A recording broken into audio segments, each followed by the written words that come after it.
La visite du préfet, qui était d'ailleurs à son initiative au départ, correspond notamment à deux problèmes et deux sujets importants qui sont aujourd'hui sur le tapis, qui est le problème de l'irrigation. Le problème de l'irrigation global, parce que les rapports se succèdent sur le fait qu'il va falloir anticiper l'évolution climatique. Et la réalité sur le terrain, c'est que tous les dossiers aujourd'hui sont plutôt bloqués, notamment les retenues collinaires et même également les projets plus collectifs.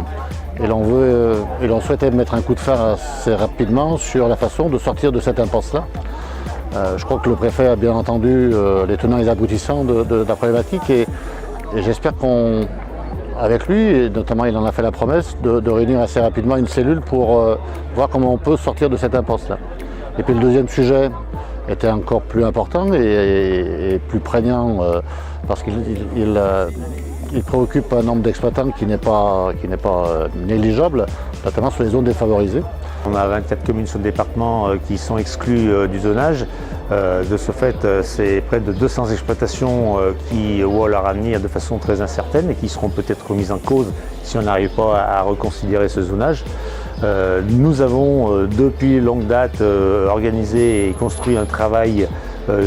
d'élaboration de critères, puisque ça passe par des propositions de critères au niveau national et européen. Nous attendons un retour de l'Europe par rapport aux seuls critères qui nous laisseraient une chance de rattraper quelques communes sur notre département. La bataille n'est pas perdue, nous avons encore des chances. Aujourd'hui, ce qu'on nous propose, c'est de commencer à travailler sur des mesures compensatoires, travail qui sera organisé à l'échelon régional. Donc nous allons quand même nous mettre à l'œuvre, bien que nous ayons rappelé au préfet que ce que nous voulons, c'est un reclassement de ces communes et qu'il n'y ait pas de question qu'on commence à travailler sur des mesures compensatoires, alors que nous espérons toujours reclasser un maximum de ces communes dans la zone défavorisée. Je suis arrivé il y a quelques mois dans le département et j'ai évidemment rencontré les responsables de la profession agricole qui m'ont signalé plusieurs dossiers et moi j'ai souhaité venir me rendre compte sur le terrain, rencontrer les exploitants et discuter de dossiers majeurs, les problèmes d'irrigation avec les retenues collinaires et puis le problème des ZDS avec la perte pour un certain nombre de communes du département et d'exploitation donc des ICHN si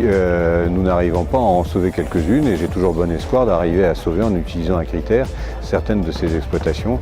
pour qu'elles puissent conserver les ICHN. Dans la région, vous le savez, le dispositif est plutôt favorable puisqu'on a réintroduit un certain nombre de départements de montagne qui n'y étaient pas. Nous y avons perdu d'une façon un peu bizarre parce qu'effectivement il y a certaines communes qui sont rentrées et d'autres qui sont sorties et on ne voit pas pourquoi celles qui sont rentrées y sont, mais bon, ça fait partie d'un ensemble de critères qui est appliqué au niveau national. Ce que nous essayons, c'est d'utiliser le critère de la continuité territoriale, là où c'était déjà classé,